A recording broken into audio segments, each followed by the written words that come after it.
Kasih Lagi Pak, geser sedikit Pak. Ngajuan dikit aja Pak. Geser lagi Pak. teman-teman media yang saya uh, hormati. Alhamdulillah saya dari Basarnas dibantu TNI, Polri dan seluruh potensi kita telah menyelesaikan operasi SAR dengan penanganan khusus kurang dari 12 jam. Terhitung tadi malam kita sama-sama berduka pada pukul 08.57 terjadi musibah adanya kecelakaan yang terjadi antara dua kereta, yaitu kereta komuter dengan Argo Anggrek. Dan alhamdulillah uh, dari seluruh korban tentunya dengan penanganan khusus ada beberapa korban yang memang harus kita lakukan tindakan secara terukur karena memang membutuhkan penanganan khusus. Sehingga mungkin ada sempat dipertanyakan kenapa kereta atau lokomotif tidak langsung ditarik bersamaan dengan gerbong. Saya sampaikan bahwa pada saat itu memang ada 5 korban yang masih dalam kondisi terjepit dan harus kita laksanakan kegiatan retrikrasi atau ekstrikrasi sehingga korban itu bisa kita selamatkan dalam kondisi tidak sampai menimbulkan dampak yang lebih berat lagi. Jadi itu sekali lagi terima kasih atas rekan-rekan media yang telah mengikuti secara langsung proses evakuasi dan alhamdulillah atas kerjasama dari seluruh unsur operasi SAR bisa kita laksanakan sesuai dengan yang kita harapkan. Dan tadi pagi dengan pukul 08.00 sudah selesai, seluruh tim SAR kita nyatakan kita kembalikan ke home base masing-masing. Mungkin demikian yang bisa saya tambahkan. Terima kasih. Artinya sudah tidak ada korban lagi di Saya sampaikan bahwa saya pastikan sudah tidak ada korban yang kita temukan. Namun dalam proses pembersihan bangkai kereta, andai saja diketemukan sekecil apapun body part dari tubuh, tentunya kita akan melakukan tindakan sesuai dengan prosedur dan itu memang harus kita lakukan. Pak, Pak, ini kan gerbong perempuan. Ini apakah korbannya rata-rata perempuan atau bagaimana Pak? 100% yang kita evakuasi perempuan. Pak izin bertanya Pak, kebetulan rekan kami menjadi salah satu korban. Tadi kami lihat yang selamat ini ada 2, tadi diangkat dari sini. Kemudian Pak, apakah ada identitas korban yang rekan kami ini berhijab?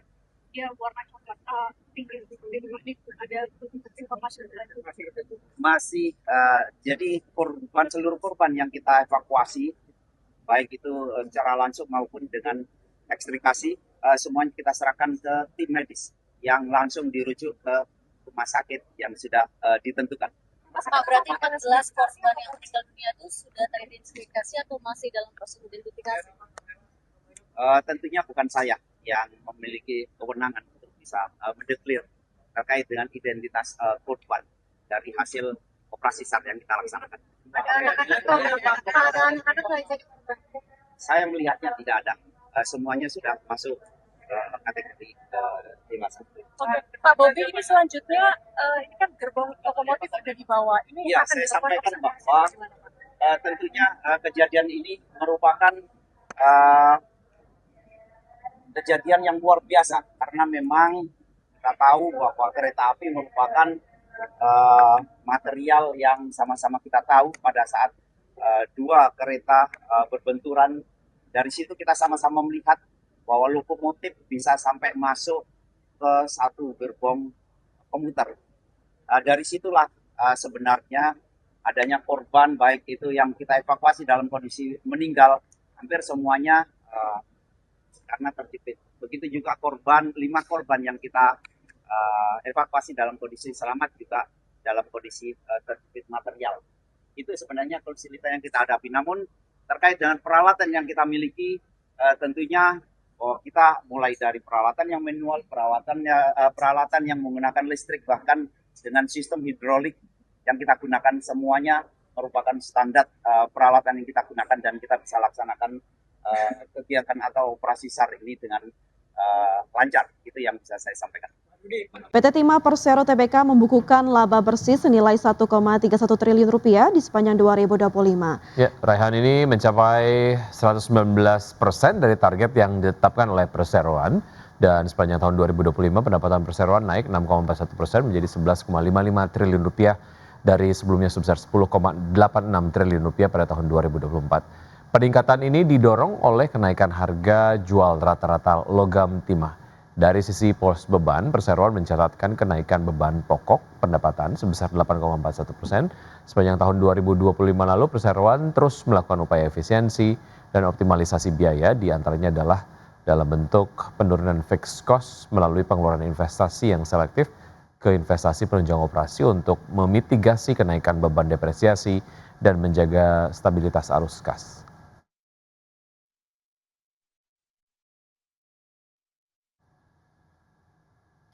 Ya, RUPS tahunan PT Medika Loka Hermina Tbk menyetujui pembagian dividen sebesar 207 miliar rupiah untuk tahun buku 2025. Ya, dividen ini setara dengan 48% dari laba bersih yang dibukukan perseroan di sepanjang 2025.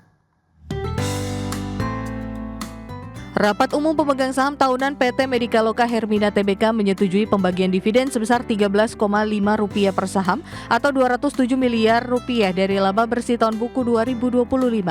Dividen ini setara 48% dari laba bersih yang dibukukan perseroan sepanjang 2025.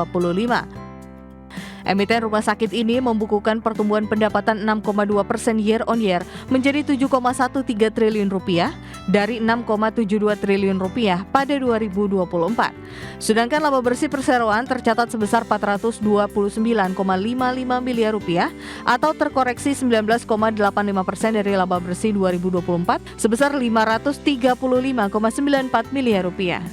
Sementara itu untuk tahun 2026 perseroan menargetkan pertumbuhan pendapatan 2 digit dari realisasi 2025. Untuk kinerja bottom line, paling tidak tahun ini perseroan bisa mencatat kinerja pertumbuhan dan diupayakan bisa naik 2 digit. Sementara untuk alokasi belanja modal, perseroan memfokuskan pada kualitas pengembangan. Perseroan menyatakan tahun ini perseroan akan fokus mengutamakan pasien non-BPJS Kesehatan. Berbagai sumber IDX Channel.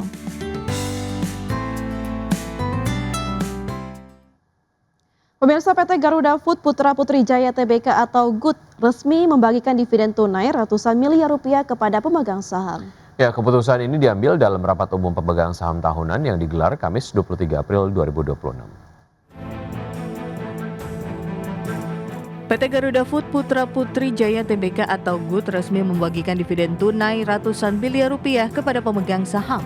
Keputusan ini diambil dalam rapat umum pemegang saham tahunan yang digelar Kamis 23 April 2026. Dalam RUPST tersebut, pemegang saham menyetujui pembagian dividen sebesar Rp9,5 per saham atau setara Rp350,33 miliar. Jumlah ini merepresentasikan sekitar 50,9% dari laba bersih tahun buku 2025 yang mencapai Rp688,65 miliar. Dividen akan dibayarkan pada 20 Mei 2026 kepada pemegang saham yang tercatat namanya per 6 Mei 2026. Sepanjang 2025, Garuda Food mencatatkan penjualan sebesar Rp13,1 triliun atau tumbuh 7,2% dibandingkan tahun sebelumnya. Segmen makanan dalam kemasan menjadi penopang utama dengan kontribusi hampir 90% dan tumbuh hampir 10%. Penjualan domestik masih dominan dengan kontribusi 97,2% didorong penguatan distribusi serta permintaan produk yang stabil. Kinerja positif perusahaan juga didukung inovasi produk, pengembangan distribusi, transformasi digital, dan efisiensi operasional. Selain itu, dalam RUPSLB, perusahaan menunjuk Maurits Klavert sebagai komisaris independen menggantikan Doro Jatun Kuncoro Jakti. Langkah ini diharapkan memperkuat tata kelola perusahaan dan menjaga daya saing jangka panjang. Berbagai sumber IDX Channel. Menteri Koordinator Bidang Perekonomian Erlangga Hartarto memprediksi ekonomi Indonesia di kuartal 1 2026 tumbuh mencapai 5,5%. Ya, hal ini ditopang oleh sejumlah faktor, mulai dari konsumsi rumah tangga hingga penyaluran tunjangan hari raya atau THR. Dalam konferensi pers realisasi investasi triwulan pertama tahun 2026, Menteri Koordinator Bidang Perekonomian Erlangga Hartarto memperkirakan pertumbuhan ekonomi pada triwulan 1 tahun 2026 bisa mencapai di angka 5,5%. Meski masih menunggu rilis resmi dari Badan Pusat Statistik, pemerintah optimis pertumbuhan ekonomi awal tahun sangat kuat yang ditopang oleh konsumsi rumah tangga, momentum Ramadan dan Idul Fitri hingga penyaluran tunjangan hari raya atau THR. Terlebih di triwulan yang sama, pemerintah memberi berbagai stimulus ekonomi sebesar 809 triliun rupiah yang dipandang mampu mendongkrak perekonomian secara nasional. Bahwa pertumbuhan di kuartal pertama secara fundamental relatif baik dan angkanya kalau tidak ada protes ya lebih besar sama dengan 5,5%. Kita penting untuk menyampaikan hasil yang positif karena ini kita sudah masuk pada kuartal kedua dan kuartal kedua tentu kita akan mencari berbagai hal yang bisa menopang pertumbuhan kembali, antara lain tentu pembayaran gaji ke-13 di bulan Juni dan juga. Sementara untuk triwulan kedua, nantinya Erlangga menyebutkan pemerintah akan kembali mengandalkan sejumlah instrumen, diantaranya pembayaran gaji ke-13 pada Juni, serta keberlanjutan program perlindungan sosial. Di sisi lain, stabilitas ekonomi juga didukung kebijakan moneter, di mana Bank Indonesia mempertahankan suku bunga acuan di level 4,75%, ditambah sektor manufaktur masih berada di zona ekspansi dan dinilai tetap kompetitif di kawasan. Dari Jakarta, Ade Firmansyah, Adex Channel. Ya, pemerintah resmi menerbitkan surat keputusan bersama atau SKB 2 Menteri untuk memangkas hambatan perizinan lahan guna mempercepat pasokan rumah subsidi bagi masyarakat berpenghasilan rendah atau MBR. Ya, kebijakan ini merupakan hasil kesepakatan antara Menteri Dalam Negeri dan Menteri Agraria dan Tata Ruang Kepala BPN. Menteri Dalam Negeri Tito Karnavian dan Menteri Agraria dan Tata Ruang Kepala BPN Nusron Wahid sepakat untuk bersama-sama menerbitkan surat keputusan bersama atau SKB percepatan pasokan rumah subsidi bagi masyarakat berpenghasilan rendah atau MBR. Kebijakan ini merupakan hasil kesepakatan dua menteri untuk memangkas hambatan perizinan lahan guna. Melalui SKB tersebut, lahan yang sebelumnya terkendala secara administratif akibat kebijakan lahan sawah dilindungi atau LSD, kini dapat diproses kembali perizinannya sepanjang memenuhi aspek kelayakan lingkungan dan mendapat rekomendasi kepala daerah. Komisioner Badan Pengelola Tabungan Perumahan Rakyat atau BP Tapera, Heru Budi Nugroho mengatakan kebijakan ini menjadi solusi konkret atas hambatan utama pada sisi suplai perumahan nasional. Heru menilai langkah strategis ini memberikan kepastian hukum bagi pengembang untuk segera melakukan konstruksi di lahan-lahan yang sebelumnya berstatus mandek secara perizinan.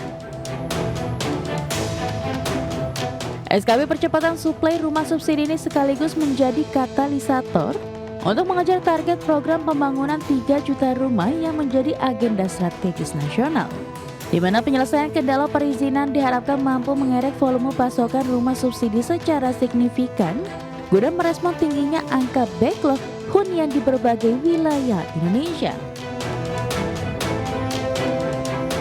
Berbagai sumber, IDX Channel.